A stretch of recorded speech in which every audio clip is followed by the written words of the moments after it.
So today we are going to talk about social media, but we're not going to talk about everything.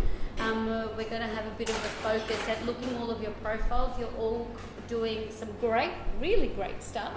So I wouldn't be saying we're going to keep things at beginner so much, but really funneling in on strategy today, like just having a bit of going out there with a bit of a plan, not only for your week to week, but also gathering a strategy and a foundation around your content marketing for the next 12 months. Okay? So in terms of what we are going to cover, we are going to look at just, how we can fill your marketing toolbox to make all this work collectively and avoid doing the off-the-cuff random social media and doing it more aligned with the business outcome. 12-month strategy, I've definitely put that in the mix. Understand what's hot at the moment in social media. I always go and share with clients and workshop participants that we don't want to be everything to everyone. So I notice a lot of businesses can go out there and put all of the social media channels on their websites and try and do everything, but really they're more predominant and their audience is more focused on 1 or 2, maximum 3. So we don't want to dilute our message. If it means we just do one, then just do that one and do it well. So we will definitely have an overview of that. We will look at a bit of a weekly post planner, and I'm going to focus a lot around organically. I mean, that's becoming harder and harder for those of you that have watched your engagement on your Facebook pages in particular. Instagram, we've still got a bit of a luxury that it is predominantly an organic space. But with Facebook, this is the first time really that I thought it's important that we look at just some basic advertising, like just get our understanding around Facebook advertising, because something that I've certainly seen is we're leaving a lot of money on the table if we're not, again, being strategic and having it aligned to an outcome, a business measurable outcome that we can assess our return. Okay, hello, how are you doing? So, my name's Despina Cry. For those that I'm meeting for the first time, I've been working in the tourism industry for it's over 15 years now. But predominantly how I made the transition into teaching digital marketing and social media and fundamental tourism principles was during my time at a tourism operator called Global Ballooning. So this is, that's been my kind of bridge over to the other side and why I'm here. The way I've broken it up is into 4 modules. So we're going to do a bit of an intro into who's who in the zoo of social media. Facebook for business. So out of all of those, I've just extracted the 2 that we're going to focus on is Facebook and Instagram for our time together. And tools of the trade. What tools? I mean, I'm all very much into what can we do with the devices that we carry around with us all day, every day. So there's a lot of tools that we can really effectively create some great visual content for our social media, and we'll discuss more about the importance of doing that. So when we're looking at, social media, in essence of what it is and how we connect out there. I mean, social media is about people, isn't it? At the end of the day, it's about connecting and also making it as an extension of your culture, of your business, of your brand, of your voice. Okay, so it's not something that we can, it's not something that's a one-way conversation. It's called social for a reason, that we're trying to engage with our ideal audience and create a relationship. Build a community, so these the successful businesses out there that are doing social media well, they've built their brand around a community focus, a tribe almost, that it's something that when we take real pride in what our brand and what we represent, it's platforms like Facebook and Instagram that we can extend that. Connection, absolutely, something. When I started at Global Ballooning in social media, I mean, I was already working there for some time. Our main spend in marketing was about $50K on a Yellow Pages ad. Then it came, Twitter came onto the scene and Facebook, and I could see a real big opportunity in making that connection with people, because it's not an instant gratification, but someone that's inspired by your view, by your service, by the stories you share on your platforms. It's a way to connect and plant seeds for the future. Sharing, of course. I mean, we look at the review, how reviews have taken off, how people are making their buying decisions. So in terms of sharing this information, it becomes that it doesn't always have to be us. So in our strategy, and what we're going to talk a lot about today, is how can we listen to what our clients and our customers that are already experiencing our product and services to be able to share their story, because we get a lot of more credibility from what others say about us, not what we say about ourselves all the time. Would you agree with that? Especially even when, the way you make your decisions around buying product. I see it on my feed, my personal feed all the time. I'm going to Byron. Can anyone recommend accommodation? I'm going here. So we're looking to our social communities to share information. And giving, this from marketing perspective, the way I would describe social media is a giver's gain environment. It is a labour-intensive exercise when you can't outsource it to a marketing agency to do it for you. And, we're doing the waitering and the marketing and the dishwashing. We're wearing a lot of hats in our businesses. We still need to be, with the social media aspect, we have to always think it's a giver's gain. We can't be always selling, okay? It's not a platform that you're just advertising all the time. We have to inspire and educate and connect and empower. And once we give really good information, put good info out in the world, then we earn the right to then go in and promote. So there's a great book called Jab, Jab, Right Hook. So you're jabbing with value, and then you right hook them with the sale. Then which is a great theory, or 80-20 is another way that I like to look at that. So be giving more than you're asking. Okay, so that certainly prevails, not just in social media, but just in general of the content that you're creating. And that's something that we're going to talk a lot about today, content. And what is it that we're creating ourselves that is on platforms that we own. Having said the platform that we own, our website, so we want to also include in the social media sphere of what is it that we're doing on our main hub, on our main digital footprint that we have control over. Because something that we always have to be aware of is that all of this is rented space. So every time you pay to boost a post, every time you pay for someone to like your page, it can be just as easily taken away from you. Whereas we still want to give great value to go back old school of gathering email databases for our businesses. That's the first time you sent a group email was the first time you did social media. We don't want to neglect that. I think that also comes under the sphere of social. Any questions, comments, anything to share so far?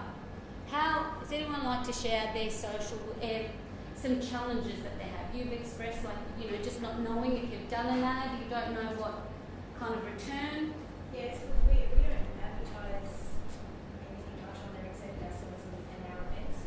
We're trying to showcase what sort of business we are so that people will overall come to us. But how do you know that that's even working? I can see our engagement is fairly good on, but I don't know how to, I'm spending so much time on it, of my time. How do I know that that's actually getting people to stay with us or generating more business for us? See this, and I'll just jump right ahead if it serves everyone else, or if you've got the same thing.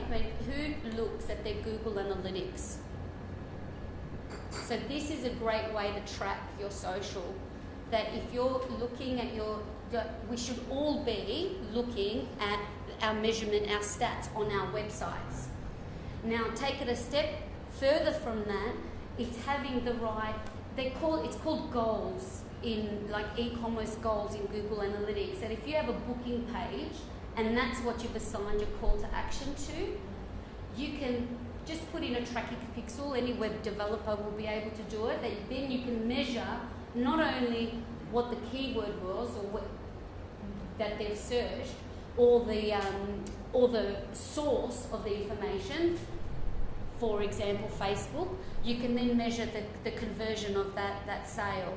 So I would say go back to your Google Analytics if you haven't looked, because it is another thing that we can set and forget. It's like, oh yeah, what's a password again? I haven't looked at that for a while. You can go, it's really simple to go back and even set up weekly, monthly, fortnightly reports that can be sent directly to your email. So if you haven't done that, go back and revisit your Google Analytics, and you can actually set it up to say, this is the information I want. And with your social media, it comes under acquisition. It's a source under acquisition. Okay, so that's one way. Hey, Lisa. Sorry, changing the subject, but picking up on what you mentioned earlier about buying lines. I'm now in charge of Skybuses. So Instagram. So I left mine because I loved Instagram. Yeah. And I would get rid of my ghost followers. I would never buy a like, because to me it's less about having likes and more about having positive interaction about things that, especially on the Skybus. Now that I'm in charge of the Skybus page and YouTube, until somebody else to do it, I realise that I having someone else doing that. Yes. Because it's mismanaged for 2 years and it's in a poor state of the type of business that we run. Yes. So going to the events myself and posting them in real time and having that communication with the business is so important. I get that. Yes. But I don't understand the concept of buying likes and how that benefits you, because you could have 20,000 likes, but how many of those are going to actively engage with your business?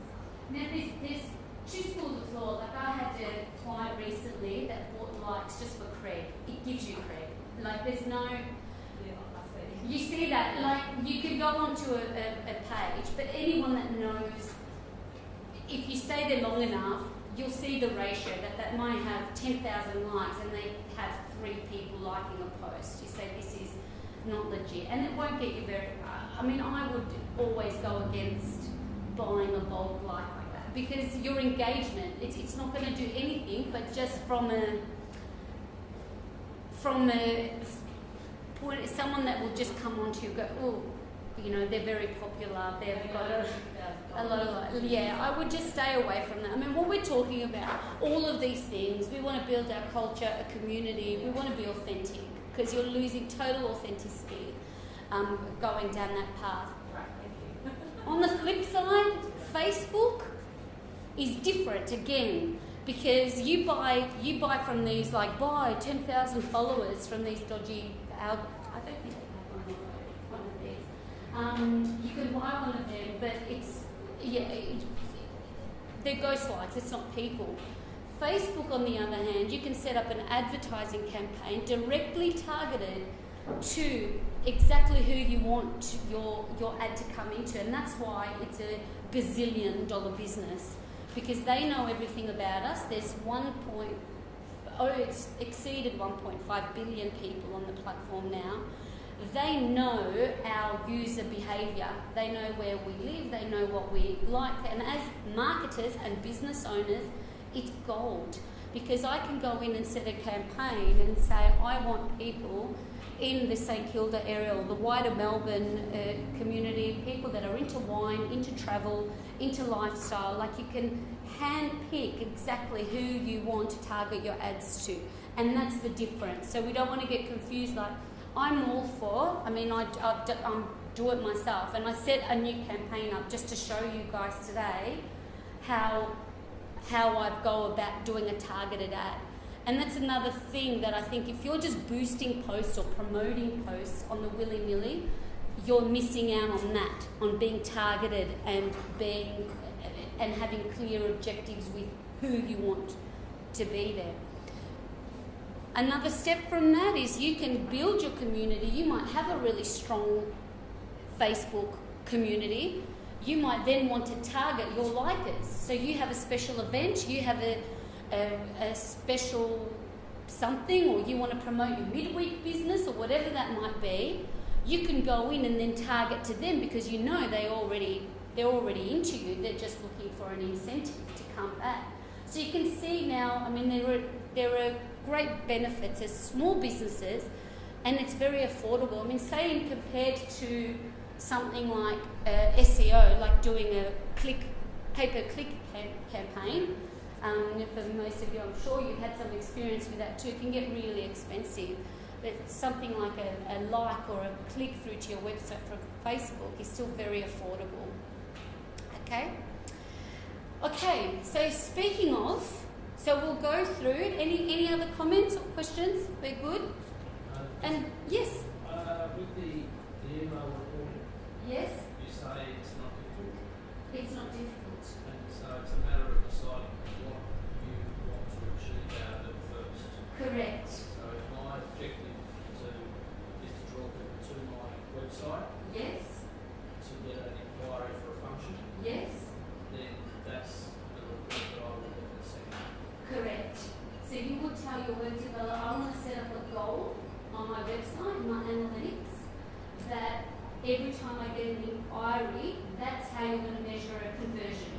So you might not have the ability to exchange online, like book something unless they can, but if that's what's of value So to you you, do the inquiry on but that's the measurable outcome for you, and absolutely that's what you would set up as a goal. And then you can set up to say weekly, I want to automatically be sent a report. It's really, I mean, it's the numbers tell the story of the business, and then you can, like looking at these figures, can really help you see where there's gaps. Yes, if they got to the stage where they were going to make the inquiry but they didn't, then it would show that maybe there's some incentive. Correct. And that's another layer to this. This is where I could talk about this for hours, because that's another layer where if someone's coming to your website and we're not creating an opportunity to capture an email, again, we've just wasted a first impression. So if someone's coming to our website, do you have somewhere prominent, keep up to date, or send us your, subscribe to something? Engaging your website. Sorry? Engaging the website in terms of saying if you'd like further information, please enter your email. Yes. To therefore to be able to get the information in the first place, but when you've got a record of everyone who came to the site, you've captured their email. Yes. And then from there, you might lose them because it just said that does that make sense? I don't know that website. So what I mean is you come to the website, Yeah? you're interested in the functions, Yeah? okay, you want to look at the packages, Yeah. in order to look at the packages, you must input your email Yes. and access to those pages. Yes. So once everyone does that, you automatically capture everybody's email. Yes. So whether they've gone through with an inquiry or not, you've still captured their email, which gives you the potential to email to But if they're not interested in a function yet, and they haven't gone to that stage, is there something else that can say subscribe to our monthly specials, or from time to time we have something going on? Like, are we giving them? Yeah, and it's incentivizing them to give them something, give them something in exchange for something that's valuable to them, which is an email. You think of things like, so now I want you to go out into the world and look at, like when you're enticed to hand over your email, what have they said to you? What have they said to you that has elicited that action within you to take that step?